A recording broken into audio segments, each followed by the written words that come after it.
কোথায় গেছিলাম? পরীক্ষা পরীক্ষা দিতে গেছিলাম। তুমি কাঁদছিলা?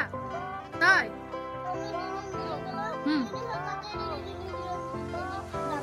তাই ঠিক আছে। এই পরীক্ষা দিতে যাবা তুমি? যাবা না? কালকে যাবা? তোমার পরীক্ষা আছে? ঠিক আছে। নমস্কার, কেমন আছেন আপনারা? আশা করছি সবাই ভালো আছেন, আমিও অনেক ভালো আছি, কিন্তু একটু টেনশনে আছি। তো ব্যাপারটা হচ্ছে আমি আজকে যাচ্ছি পরীক্ষা দিতে। এই পরীক্ষার সংক্রান্ত বিষয় যদি বলি, তো আপনাদের সাথে কখনোই আমি এই বিষয়ে কোনো রকমই শেয়ার করিনি।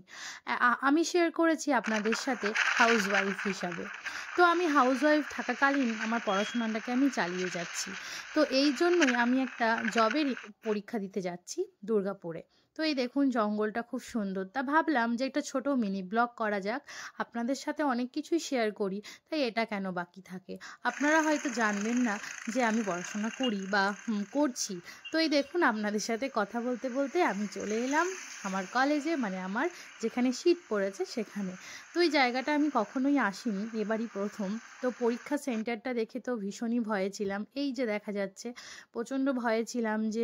তো সমস্ত ভয় কাটিয়ে আমি চলে এলাম সেন্টারে। তো সেন্টারে যখন গেলাম আমার সঙ্গে একটা দুর্ঘটনা ঘটে যায়, কারণ আমার অ্যাডমিট এবং আমার আধার কার্ড নিয়ে খুব প্রবলেম হয়। তো প্রথমে ভাবছিলাম যে আমি পরীক্ষা দিতে পারবো না, বাট আলটিমেট আমি পরীক্ষাটা দিতে পেরেছিলাম। তো পরীক্ষা দেওয়ার পর আমরা আবার চলে এলাম বাড়ির দিকে, কারণ কি ছেলে বাড়িতে রেখে গেছিলাম, তোমরা তো প্রথমেই দেখলে। তো খুব কান্নাকাটি করছিল, সেটা শুনে আমরা প্রচণ্ড স্পিডে এসেছি। তো দেখতেই পাচ্ছ গাড়িটা কত জোরে চালানো হচ্ছিল, আর প্রচণ্ড ঠান্ডা। তোমাদের ওদিকে কেমন ঠান্ডা পড়েছে অবশ্যই কিন্তু কমেন্ট করে জানাবে।